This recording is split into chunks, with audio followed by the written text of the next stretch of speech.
হাঁটাহাঁটি করে কোমরটা পুরো লেগে গেছে, এই কাগজের উপরে বসে একটু আরাম করে নেই। কিরে গুলু, এত হাঁটাহাঁটি করলে হবে? তোর আম্মুর থেকে একটা গাড়ি কিনে নিলেই তো হয়। শোন, আমি তোকে একটা বুদ্ধি শিখিয়ে দেই। তোর আম্মু আসলে গাড়ি কেনার জন্য কান্নাকাটি করবি, বুঝলি? আমি সাইডে লুকিয়ে পড়ি। আরে আমার সোনা বাবুটা এখানে দাঁড়িয়ে কি করো তুমি? মাম্মা, আমাকে একটা ছোট গাড়ি কিনে দাও তাড়াতাড়ি। আরে তুই তো সুন্দর অভিনয় করছিস গুলু। তাড়াতাড়ি পাতাগুলোকে ধুয়ে শুকিয়ে নিতে হবে। এই যে ভাবি, গুলুকে একটা ছোট গাড়ি কিনে দিতে পারো না তুমি? দেখো গিয়ে ও মন খারাপ করে বসে আছে। আরে না, কই মন খারাপ করে আছে? তুমি যাও দেখো গিয়ে, আমি কাজ করতেছি। দেখি কোথায় আমার গুলু সোনা। এ কি, তুমি খাটের নিচে বসে আছো কেন? মন খারাপ করো না, তোমার জন্য সুন্দর একটা গাড়ি কিনে আনবো আমি। এই পাতাগুলোর ভিতরে খাবার ভরে সুন্দর করে প্যাকেট করে ফেলি, বাজারে বিক্রি করতে হবে। গুলু সোনা, তুমি এখানেই থাকো, আমি বাজার যাচ্ছি, তোমার জন্য গাড়ি কিনে আনবো।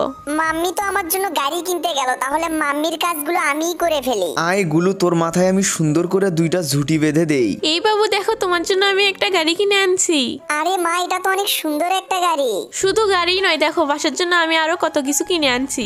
বন্ধুরা, তোমরা ভিডিওতে লাইক করে চ্যানেলটি সাবস্ক্রাইব করে দাও আর কমেন্ট করে বলো তোমাদের বাড়িতেও কি এরকম ছোট গাড়ি আছে।